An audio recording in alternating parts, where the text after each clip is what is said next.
11 de septiembre de 2001. Terroristas que se hacen llamar guerreros de Dios contra los cruzados de Occidente.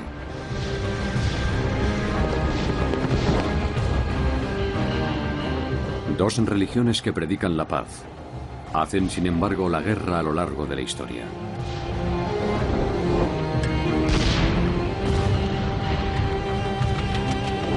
Épocas de confrontación y colaboración.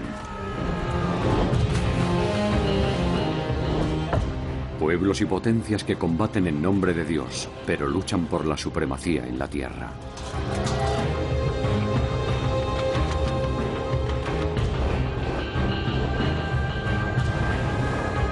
La Guerra Santa. Siglo VII después de Cristo. El avance del Islam. Unidos en la fe, los musulmanes están forjando un imperio global. Ninguna potencia parece capaz de detener su avance. ¿Los estandartes de la nueva religión ondearán pronto sobre Europa? Una batalla decisiva se avecina. Guerreros cristianos contra la espada del profeta.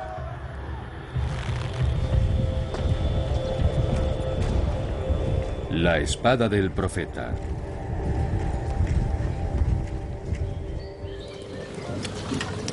Finales de octubre del año 732 después de Cristo.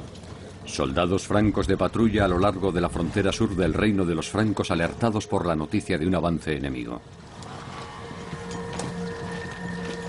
El peligro está más cerca de lo que piensan.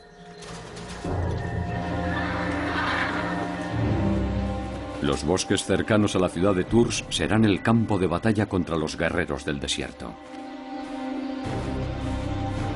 Son los exploradores de una fuerza expedicionaria musulmana. Saben que un ejército de francos les está esperando. Su misión es averiguar cómo son los francos de fuertes en realidad.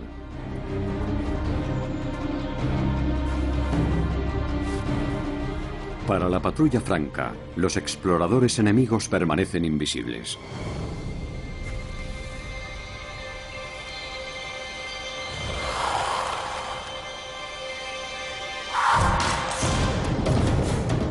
Es el precedente de una batalla que dará forma a la historia.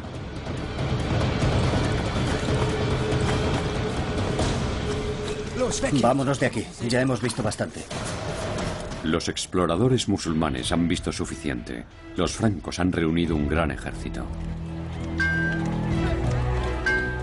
Los reclutas son principalmente artesanos y agricultores. Se han convertido en el ejército más grande de Europa Occidental bajo el liderazgo de Carlos Martel. El obispo Milo de Trèveris, un avezado líder guerrero, está impresionado con Martel, que ha forjado un ejército que no tiene rival. Su secreto, una disciplina de acero. Carlos Martel es un noble franco con una reputación de ser duro y temerario frente al enemigo.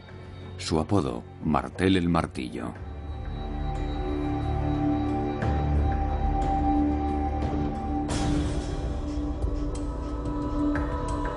Sabe que las batallas no se ganan solamente con la reputación. ¿Quiénes son estos guerreros extranjeros que han invadido Europa Occidental? Al sur de Tours, los atacantes musulmanes han instalado su campamento. ¿Están aquí para saquear o conquistar? Los musulmanes intentan estar bien preparados antes de ir a la batalla.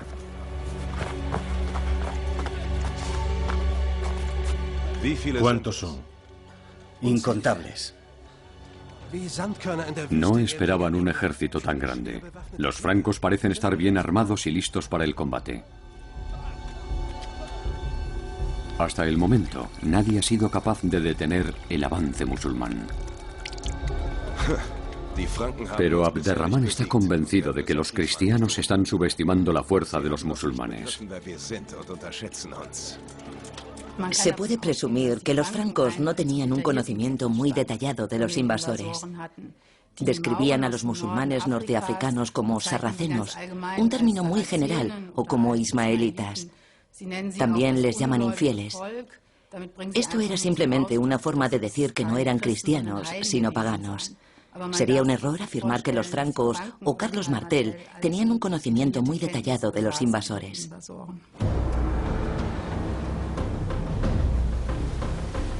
«21 años antes, en el verano del año 711, el ejército musulmán había desembarcado en la costa sur de España.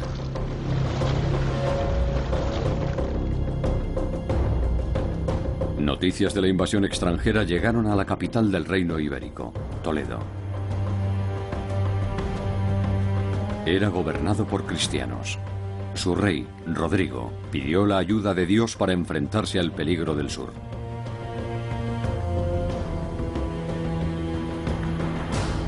Los musulmanes habían reunido 12.000 guerreros para la conquista de la península ibérica. Para los defensores cristianos, parecían invasores de un mundo extraño.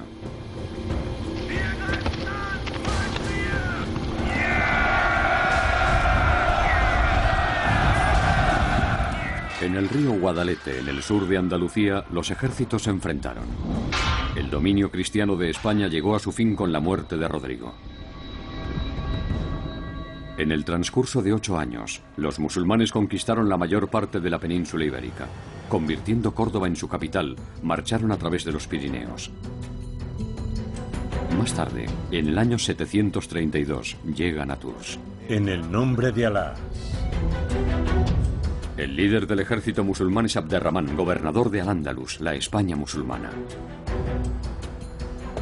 Al emir se le considera ambicioso y hábil. Si logra su propósito, pasará a la historia. Noble emir, los hombres no pueden más. Han obtenido un gran botín y quieren volver a casa. Las tropas se muestran cautelosas. Quieren regresar a casa con el botín de recientes batallas. Pero Abderramán quiere derrotar a los francos. La ciudad de Tours está llena de riqueza lista para ser tomada. Está decidido a atacar.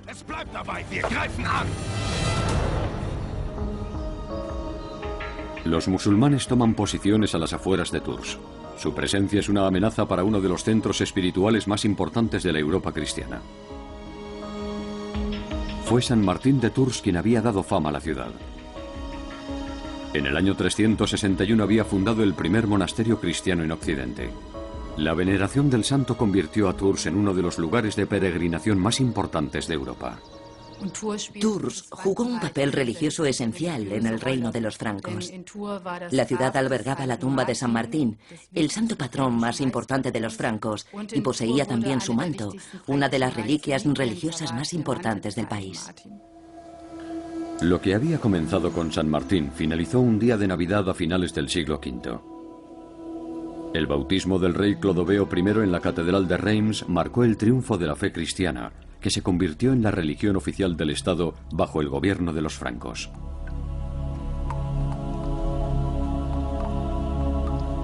Iglesias bautistas como San Juan de Poitiers dieron testimonio de la preeminencia del cristianismo.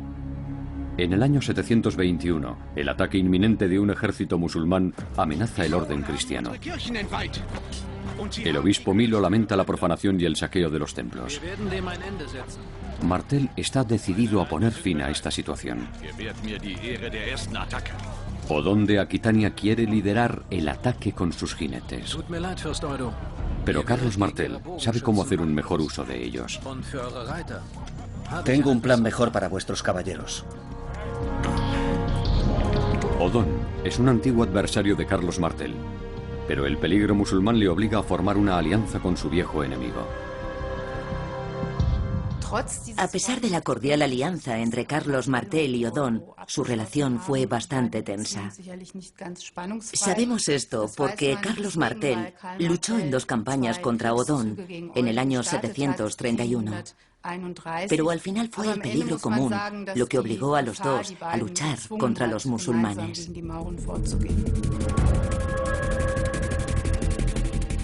¿Son sus lealtades cristianas lo bastante fuertes para ayudarles a superar el nuevo desafío juntos? Aunque camine por cañadas oscuras, nada temo. En el momento de la batalla, ambos bandos sacan fuerzas de su fe. Alabado sea Alá, el misericordioso y clemente que reinará el día del juicio. El obispo Milo pide ayuda al Dios de los cristianos. Preparas una mesa ante mí enfrente de mis enemigos. Tu amor y tu bondad Me acompañan todos los días de mi vida y habitaré en la casa del Señor por años sin término. Te servimos y rogamos tu ayuda. Abderramán pide a Alá su apoyo. En el nombre del Padre, y del Hijo, y del Espíritu Santo. Amén. En las primeras guerras medievales, Dios y los santos jugaban un papel crucial como ayudantes en el campo de batalla. Antes de la batalla se invocaba la ayuda divina, bien a través de las procesiones religiosas o por medio de la oración. ¡Luchad por Alá! Abderramán promete a sus guerreros la entrada directa en el paraíso. ¿Es el enfrentamiento entre los ejércitos musulmán y cristiano cerca de Tours un choque de fes o se trata solamente de un conflicto entre dos ambiciosos líderes militares?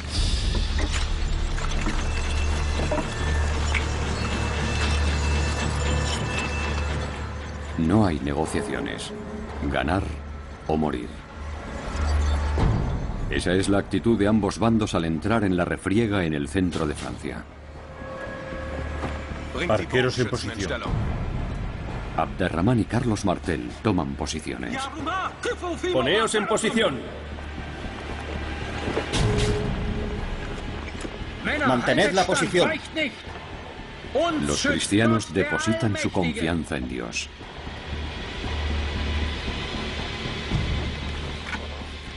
Tensad los arcos.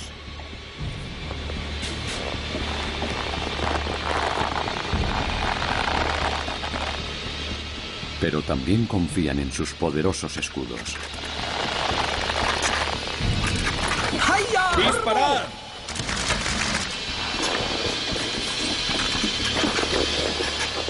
¡A la carga!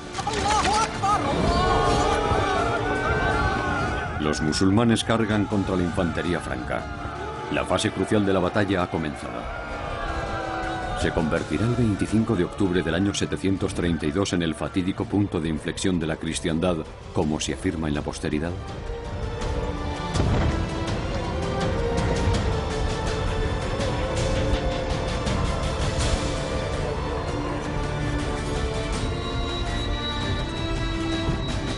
Tours marcó el punto más septentrional de una expansión que había comenzado un siglo antes. Los musulmanes habían conquistado el norte de África, España y partes de Asia Menor. En el oeste, su imperio limitaba con el reino de los francos. En el norte, con Bizancio. El centro del poder musulmán era Damasco, pero fue en la Meca donde se originó el Islam. Todo comenzó con un acontecimiento cósmico. Un meteorito se había estrellado en la península arábiga.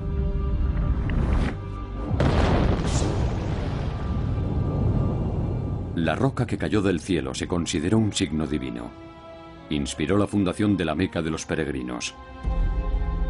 Mucho antes del nacimiento del Islam, se formó un culto alrededor de la piedra sagrada, la Kaaba, la palabra árabe para expresar cubo. No solo el meteorito fue venerado aquí. Había también deidades con nombres como Jubal, Alat y Uzza.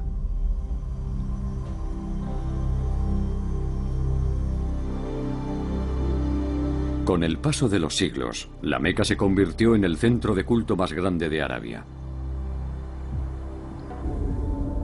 Pero en el año 610 nació aquí una religión que lo cambió todo.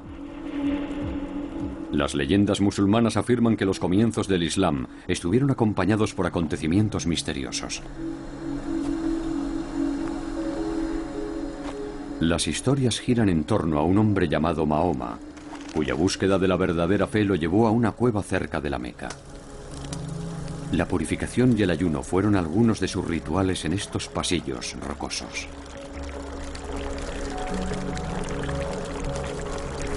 En el año 610, el asceta pareció encontrar respuestas a sus preguntas.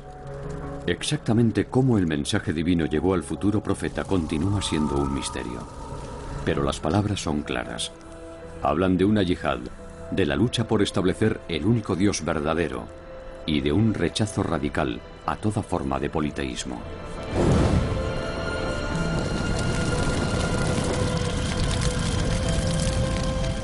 Propaga el mensaje. propaga el mensaje. Aparentemente le indicó una voz. Mahoma iba a dar a conocer el mensaje del Islam, de la sumisión voluntaria a Dios.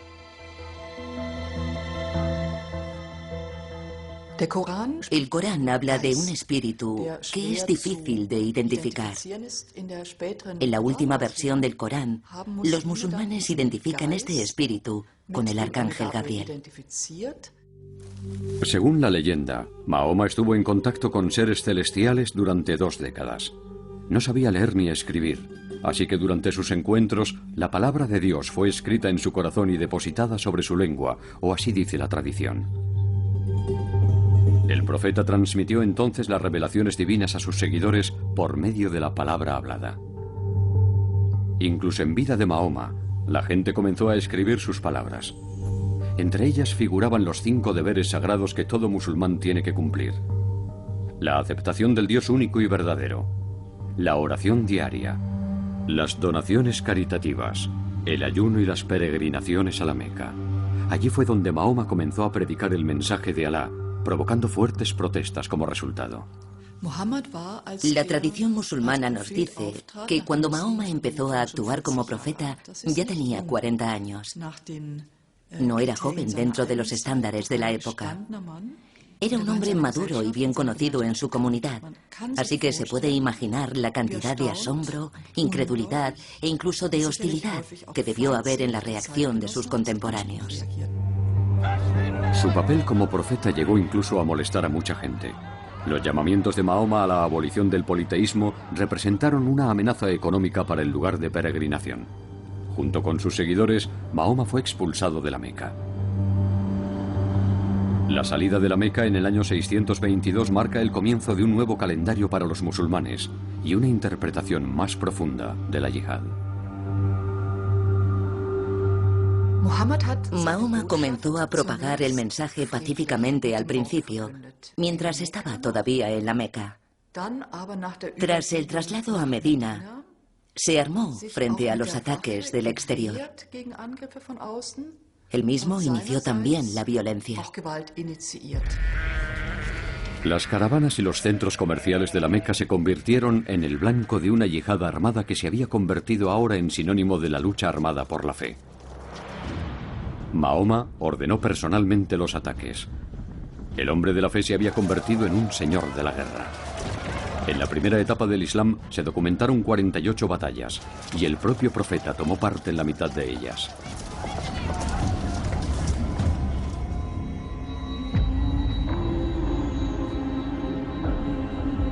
Pero los guerreros musulmanes tenían que seguir un estricto sistema de regulaciones.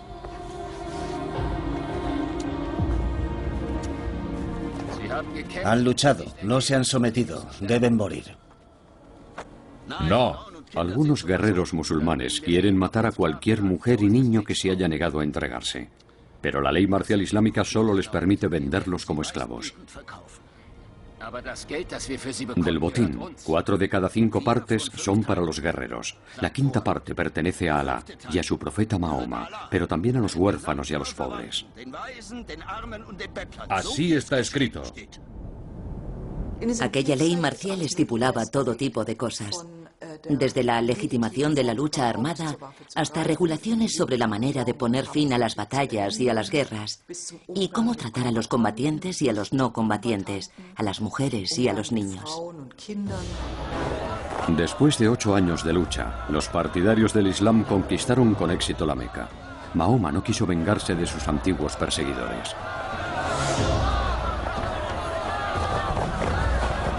La ira del profeta se dirigía exclusivamente contra los dioses de la Kaaba.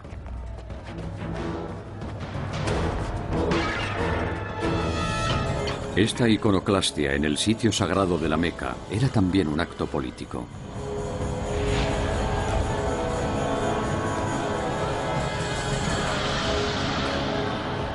Las viejas estructuras de poder en Arabia fueron destruidas junto con las antiguas figuras de culto. Y la fe cristiana, que tenía su lugar entre todas las otras confesiones en la Meca, de pronto tuvo un poderoso rival.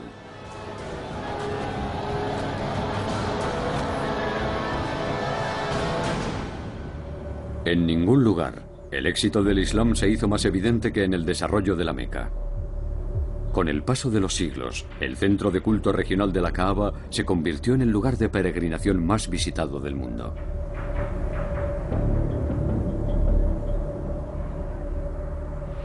Cada año, 3 millones de personas hacen la peregrinación al sitio sagrado más importante del Islam. Rituales y oraciones compartidos fortalecen el espíritu comunitario de los fieles que se reúnen aquí procedentes de todos los rincones del planeta. Con 1.400 millones de seguidores, el Islam se ha convertido en la segunda religión más grande del mundo después del cristianismo. Los seguidores del profeta sentaron las bases para ello hace muchos siglos. Los predicadores de la Meca difundieron la palabra del profeta Mahoma. Es deber del musulmán ir a la guerra y luchar por Alá. Hasta los últimos días y el fin del mundo, siempre habrá guerreros luchando en la yihad. Afirman que aquellos que combaten por Alá, tanto si viven o mueren en la batalla, serán recompensados en el paraíso.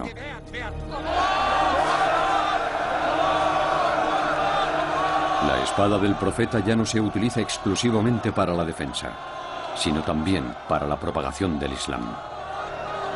¿Se convertirá la yihad en la Guerra Santa? Guerra Santa es un término relativamente claro. Significa hacer la guerra por razones religiosas y matar por razones religiosas. Yihad es una palabra que tiene muchos más significados. El término deriva en realidad de la palabra árabe shahada, que significa realizar un gran esfuerzo. Puede tratarse de un esfuerzo para convertirse en un mejor musulmán o dar limosna a los pobres. Así que limitar el significado de yihad a Guerra Santa es un profundo error. Y sin embargo, en pocos años, toda la península arábiga fue conquistada en nombre de la fe islámica.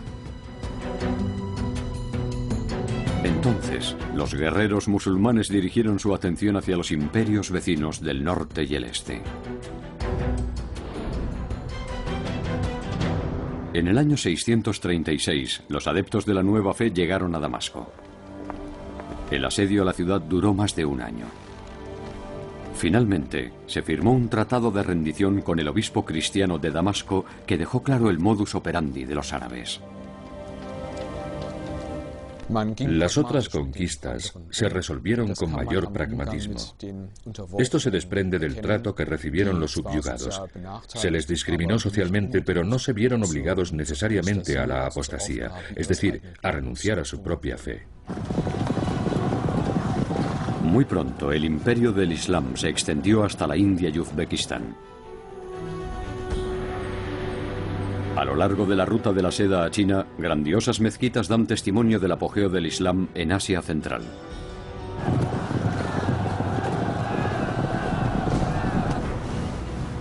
Jerusalén fue conquistada en la primera mitad del siglo VII y arrancada del dominio de la cristiana Bizancio. Tras la caída de Egipto, el granero del Medio Oriente ahora pertenece al Islam. Los musulmanes conquistaron rápidamente el norte de África. A principios del siglo VIII llegaron al estrecho de Gibraltar.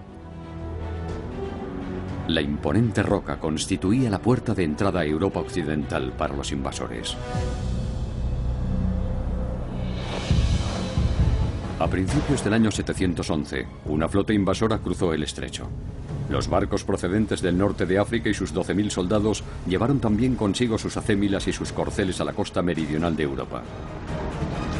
En la península ibérica, la gente se preguntaba de dónde procedían aquellos guerreros de extraño aspecto.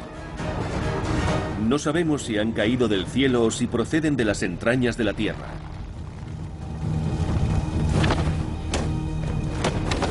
En pocos años, los musulmanes ocuparon casi toda la península ibérica, haciendo de Córdoba su capital. En el año 721, un grupo de invasores musulmanes realizó una primera incursión al otro lado de los Pirineos. 11 años más tarde, la ciudad franca de Tours se convertiría en el objetivo de su avance.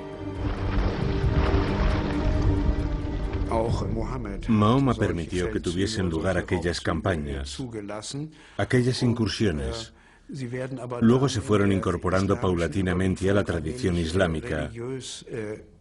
Eran incursiones que de una u otra manera tenían como objetivo la difusión del Islam. Para detener el avance de los musulmanes, los gobernantes cristianos necesitaban dejar a un lado sus luchas internas. Cerca de Tours, Odón de Aquitania y Carlos Martel celebran una reunión de reconciliación. La última vez que nos vimos había una gran enemistad entre nosotros. Tenéis razón. Así es. Carlos Martel le recuerda a Odón su antigua enemistad y el hecho de que Odón se hubiese puesto una vez del lado de los musulmanes. Pero ahora, los musulmanes amenazan a todo el reino. Odón admite su error anterior. Su admisión allana el camino para una alianza con Carlos Martel. Un grave error que ya ha expiado bastante ante Dios. El objetivo principal de Odón era asegurar su posición como duque de Aquitania. Y para ello eligió una doble estrategia. Por un lado hizo amistad con Carlos Martel, mientras que por otro lado llegó a un acuerdo con uno de los líderes musulmanes e incluso permitió que se casara con su hija. En última instancia, esta doble estrategia no dio resultado y Odón tuvo que buscar la protección de Carlos Martel. No tenía otra opción. Pero la protección de Martel tiene un precio. Si queréis que luche a vuestro lado, príncipe Odón, lo haré solo con estas condiciones. Martel solo aceptará a Odón si éste se subordina en la batalla. Las tropas estarán bajo mi mando. Vos nos guiaréis. Sellemos nuestra alianza. Odón acepta el acuerdo. La alianza se sella con una reliquia religiosa. La Santa Esponja enviada por el Papa para la lucha contra los musulmanes. Creen que este acto sagrado les llevará a la victoria.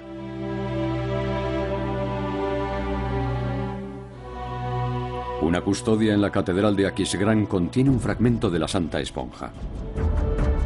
En los tiempos de Odón y Carlos Martel, la gente creía que poseía poderes mágicos. Supuestamente había aliviado el sufrimiento de Cristo en la cruz. ¿Convertirá la reliquia sagrada la próxima batalla en una guerra santa? Cristo es nuestra esperanza. Los francos depositan sus esperanzas en Cristo. Tienen la intención de vencer con la ayuda de las armas divinas.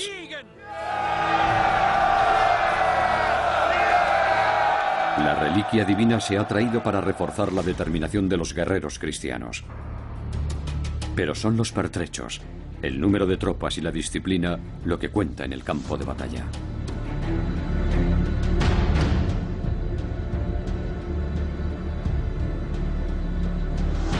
¡Disparen! Una crónica cristiana describe el comienzo de la batalla. Los hombres del norte se yerguen como un muro infranqueable. Sus escudos y cotas de malla resplandecen al sol como un glaciar helado. Los francos, alentados por Carlos Martel, retan a los musulmanes a atacar. No tenéis nada que temer de ellos. No pueden vencernos. Carlos Martel consiguió aparentemente llevar a sus tropas hasta un pequeño promontorio, lo que le permitió colocarse en una posición que le daba una ventaja estratégica. Los francos usan sus escudos para hacer frente a la lluvia de flechas. Sus líneas de batalla permanecen sólidas. ¡A la carga!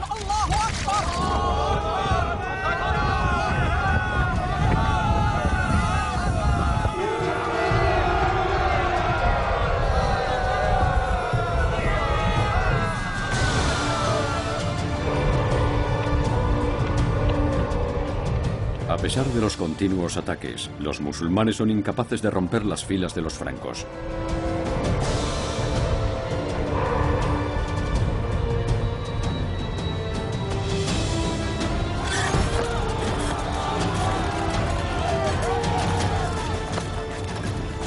La solidez de los francos se puede explicar por su posición elevada y por su disciplina.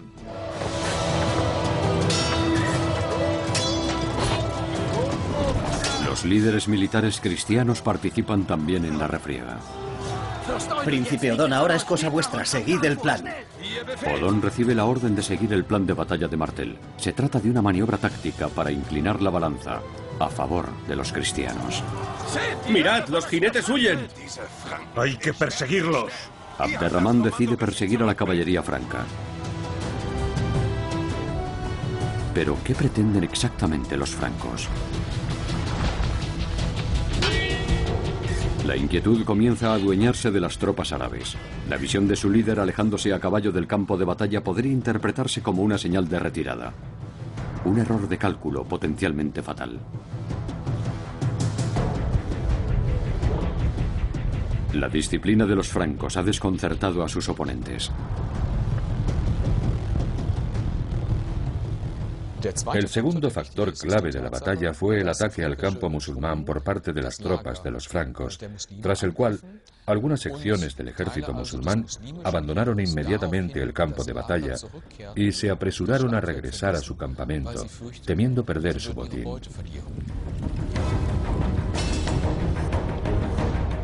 Para la mayoría de los guerreros musulmanes, el botín es la razón principal de esta guerra. El ataque a su campamento les golpea en su punto más vulnerable.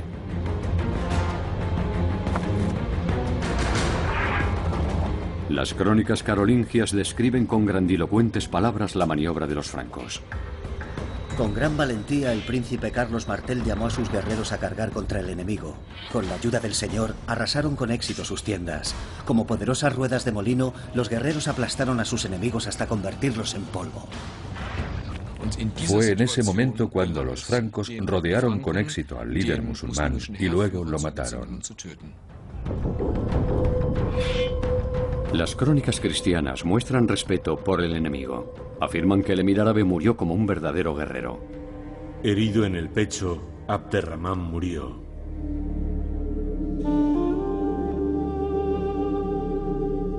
El ejército musulmán carece ahora de líder. Su resistencia se desmorona.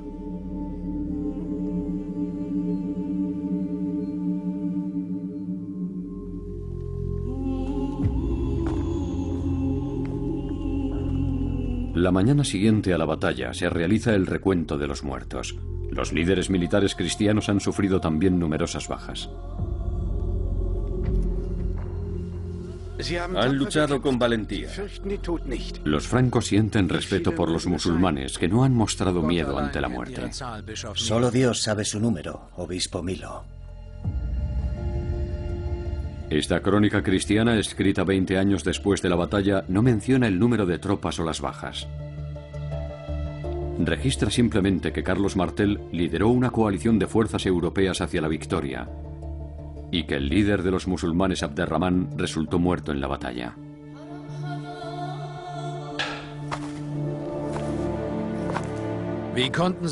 Pero ¿por qué los musulmanes abandonan el cuerpo de su líder? Lo que queda ahí es solo su cuerpo mortal. Como musulmanes están convencidos de que ya ha entrado en el paraíso. Para ellos es más fácil llegar al cielo que para nosotros.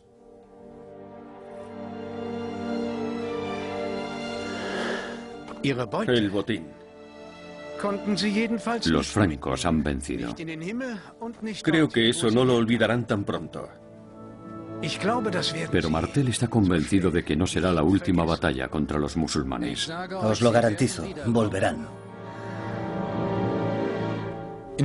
En la batalla de Tours, acaecida en el siglo VIII, el concepto de un conflicto religioso no jugó un papel destacado, al menos en el lado cristiano.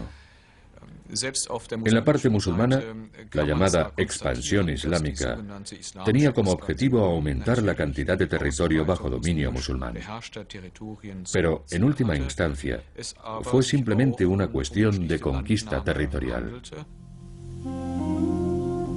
De ello se deriva que el campo de batalla cerca de Tours no fue el escenario simbólico de una guerra religiosa como se ha reivindicado en la posteridad. No obstante, marcó el principio del fin de la expansión musulmana en Europa occidental. No hay que olvidar que incluso después del año 732, el peligro que representaban los árabes distaba mucho de haber terminado. Carlos Martel fue sin duda un elemento clave de la defensa de Europa, pero de ninguna manera el único. El vencedor de la batalla de Tours fue enterrado posteriormente en la Catedral de Saint-Denis, el mausoleo de los reyes franceses. Carlos Martel pasó a la historia como el hombre que salvó a la cristiandad.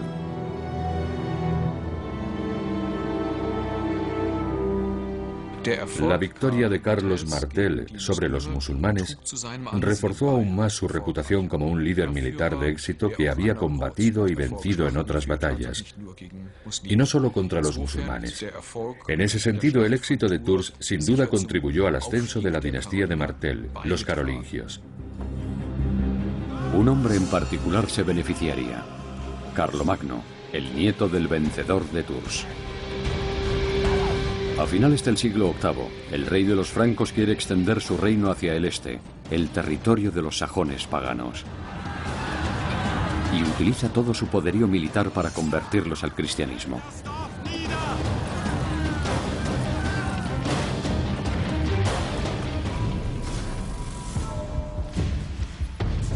Carlomagno no solo quiere conquistar territorio, también quiere que su fe gobierne sobre las mentes de sus súbditos.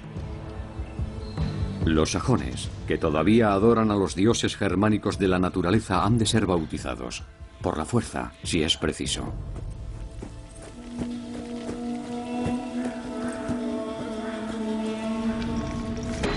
El soberano cristiano más poderoso de Europa occidental hace destruir el último de los símbolos paganos, el Irminsul sajón. ¡Dios está con nosotros!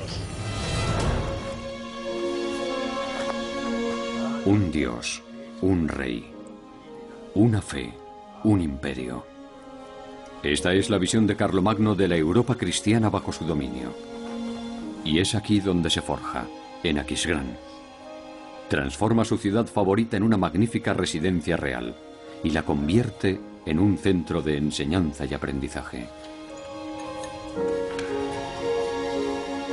Se crea un sistema uniforme de escritura como base de una región cultural cristiana compartida. Su idea queda expresada en la Capilla Palatina, la actual Catedral de Aquisgrán.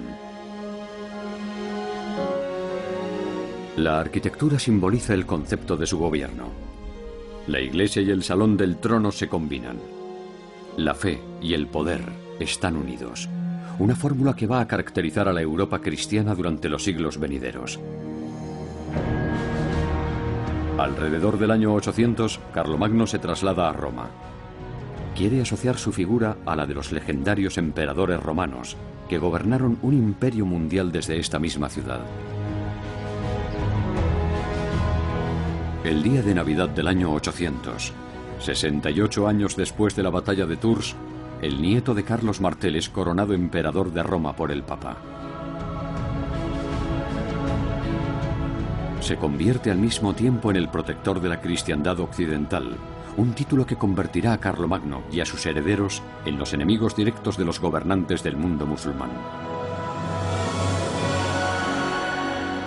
Pero por ahora, los territorios musulmanes conviven junto a los de los cristianos en Europa. Poco a poco, los cristianos intentarán empujar a los musulmanes hacia el sur. Pero hasta entonces, la cultura y la tolerancia religiosa florecerán bajo el imperio musulmán en la península ibérica. La era de dominio musulmán en España fue increíblemente productiva desde el punto de vista cultural en todas las áreas imaginables, desde la agricultura a la teología. Y todo ello derivado de un intenso intercambio entre los musulmanes, los cristianos y los judíos. La multiculturalidad de la península hace que esta sea una época de rápido progreso que abarca todos los aspectos de la vida. Más tarde se llamaría la Edad de Oro de la dominación musulmana. Se producen grandes logros en todas las áreas de la ciencia, pero sobre todo en la medicina. Los árabes fundaron la primera fábrica de papel en suelo europeo. Y bajo dominio musulmán, el molino de viento se convirtió en la máquina más potente de la Edad Media.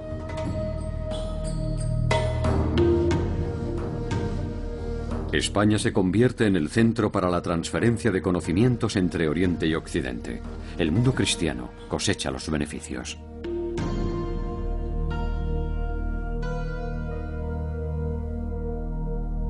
Todavía hoy, las construcciones árabes dan testimonio de los avances técnicos y arquitectónicos que introdujeron en Europa. En los lugares míticos del Islam, donde se desarrolló realmente una alta cultura, como Bagdad, por ejemplo, Andalucía, Damasco o El Cairo, la alta cultura solo llegó a existir gracias a que el Islam se mantuvo abierto a las influencias externas. Bagdad. En el siglo IX, la ciudad sobre el Éufrates se convierte en una metrópoli sin parangón en el mundo occidental. En sus calles se hablan decenas de lenguas. El Islam, la religión del desierto, se transforma en una cultura global. Una ciudad planeada en un tablero de dibujo. En su centro, el palacio del califa, un sucesor de Mahoma. Una edad de oro de facto que perdurará otros 4 siglos. Los momentos culminantes de la historia árabe musulmana no son el resultado de la guerra, sino de la apertura y la tolerancia. En Jerusalén, después de ser conquistada por los árabes en el año 638, cristianos, judíos y musulmanes conviven pacíficamente. Hasta el siglo XI, momento en el que surgen conflictos internos. El Papa envía inmediatamente cruzados cristianos a Palestina para reconquistar los lugares santos del cristianismo. Se les ha prometido una recompensa celestial. Todos sus pecados serán perdonados. El ataque de los cruzados europeos provoca una yihad musulmana. La era de las cruzadas dura 200 años y cientos de miles de personas pierden la vida en ambos bandos en esta guerra de religiones. Un emperador de la dinastía alemana Staufer opta por un enfoque diferente. Federico II. Gana de nuevo Jerusalén para el cristianismo, no por la espada, sino por medio de la negociación. Una excepción en esta era de las llamadas Guerras Santas.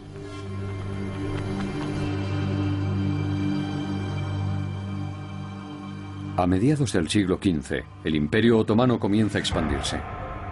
Los musulmanes turcos conquistan el último bastión de la cristiandad bizantina, Constantinopla.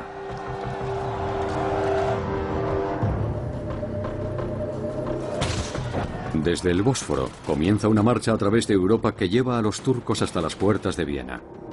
Por 2 veces, la ciudad lucha por su supervivencia contra la superioridad numérica de los atacantes. Finalmente, una coalición de fuerzas europeas se alza victoriosa en un conflicto que ha sido declarado una guerra de religiones. Esta batalla marca el principio del fin del Imperio Otomano.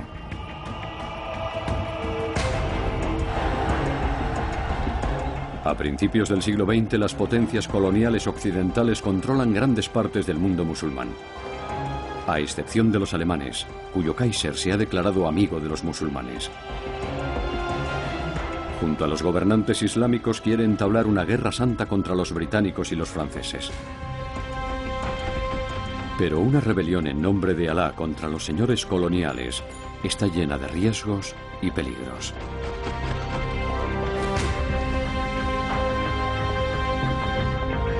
En la Primera Guerra Mundial, el Kaiser alemán y el sultán de los otomanos se convierten en camaradas de armas. Pero su yihad conjunta es derrotada por el poder superior de los británicos. Más tarde, la retirada de los británicos de Palestina deja tras de sí un foco de tensión tan peligroso como lo es en la actualidad. En el futuro, judíos y musulmanes se disputarán la Tierra Santa. El Estado de Israel ha tenido que luchar por su supervivencia desde que fue fundado en 1948. En la Guerra de los 6 Días de 1967, Israel toma el control de todo Jerusalén. Una profunda humillación para los musulmanes que perdura hasta hoy. Muchos deciden huir o son forzados a abandonar la ciudad.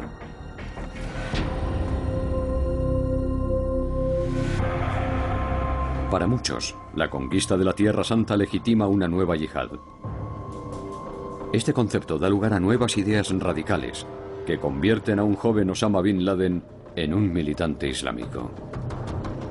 Después de la Guerra del Golfo en 1991, las tropas estadounidenses permanecen estacionadas en suelo de Arabia Saudita, cerca del lugar sagrado más importante del Islam, la Meca. Esta es otra de las razones por las que Bin Laden funda Al-Qaeda, parte de lo que él denomina Frente Islámico Mundial para la Yihad contra los judíos y los cruzados, para luchar contra la fuerza superior de Occidente. Planificado en áreas remotas de Afganistán, el ataque a las Torres Gemelas de Nueva York cambia el mundo.